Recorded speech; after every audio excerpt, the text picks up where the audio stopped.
আমাৰ তেওঁক সোধপোছ কৰাৰ পিছত আৰু তেওঁক যিটো আমাৰ চিন অফ ক্ৰাইম য'ত ঘটনাটো হৈছিলে সেইটো দেখুৱাবলৈ তেওঁক লৈ যোৱা হৈছিলে।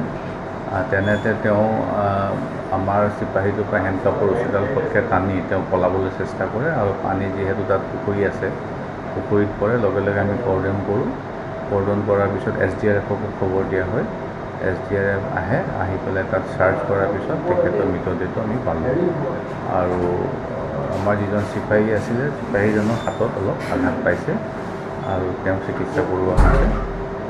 ঘটনাটো এতিয়া আমি তদন্ত কৰিছোঁ যে কেনেকৈ তেওঁ তাত যে তেওঁৰ আন্ধাৰ আছিলে, পানীত পৰিলে, গতিকে এই ইনচিডেণ্টটো আমি এবাৰ চাব লাগিব কেনেকৈ বাকী দুজন আসামী আপোনালোকে চিনাক্ত কৰিব পাৰিছোঁ। তেওঁলোককো কালি আমি ৰেড কৰিছিলোঁ।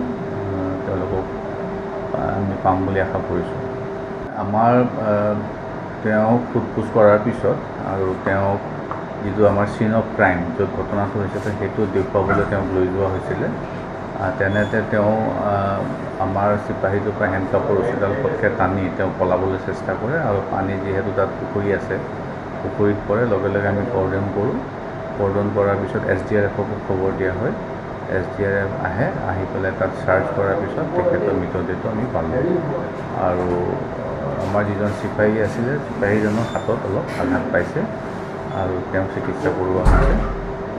ঘটনাটো এতিয়া আমি তদন্ত কৰিছোঁ যে কেনেকৈ তেওঁ তাত যে তেওঁৰ আন্ধাৰ আছিলে, পানীত পৰিলে, গতিকে এই ইনচিডেণ্টটো আমি এবাৰ চাব লাগিব কেনেকৈ বাকী দুজন আসামী আপোনালোকে চিনাক্ত কৰিব পাৰিছোঁ। তেওঁলোককো কালি আমি ৰেড কৰিছিলোঁ।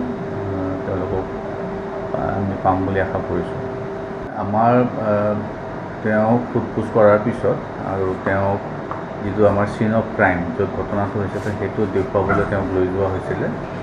তেনেতে তেওঁ আমাৰ চিপাহীটোৰ পৰা হেণ্ডকাপৰ ৰছীডাল পটকৈ টানি তেওঁ পলাবলৈ চেষ্টা কৰে আৰু পানী যিহেতু তাত পুখুৰী আছে, পুখুৰীত পৰে। লগে লগে আমি কৰ্ডন কৰোঁ।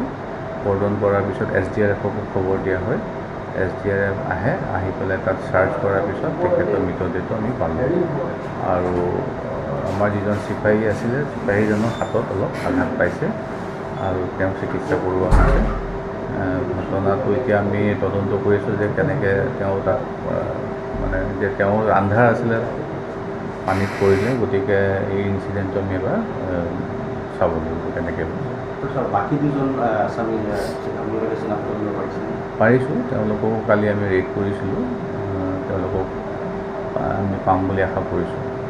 আমাৰ তেওঁক সোধপোছ কৰাৰ পিছত আৰু তেওঁক যিটো আমাৰ চিন অফ ক্ৰাইম য'ত ঘটনাটো হৈছিলে সেইটো দেখুৱাবলৈ তেওঁক লৈ যোৱা হৈছিলে। তেনেতে তেওঁ আমাৰ চিপাহীটোৰ পৰা হেণ্ডকাপৰ ৰছীডাল পটকৈ টানি তেওঁ পলাবলৈ চেষ্টা কৰে আৰু পানী যিহেতু তাত পুখুৰী আছে, পুখুৰীত পৰে। লগে লগে আমি কৰ্ডন কৰোঁ।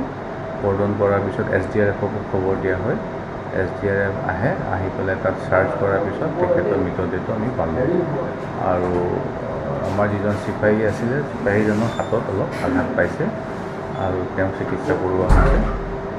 ঘটনাটো এতিয়া আমি তদন্ত কৰিছোঁ যে কেনেকৈ তেওঁ তাত যে তেওঁৰ আন্ধাৰ আছিলে, পানীত পৰিলে, গতিকে এই ইনচিডেণ্টটো আমি এবাৰ চাব লাগিব কেনেকৈ বাকী দুজন আসামী আপোনালোকে চিনাক্ত কৰিব পাৰিছোঁ। তেওঁলোককো কালি আমি ৰেড কৰিছিলোঁ। তেওঁলোকক আমি পাম বুলি আশা কৰিছোঁ।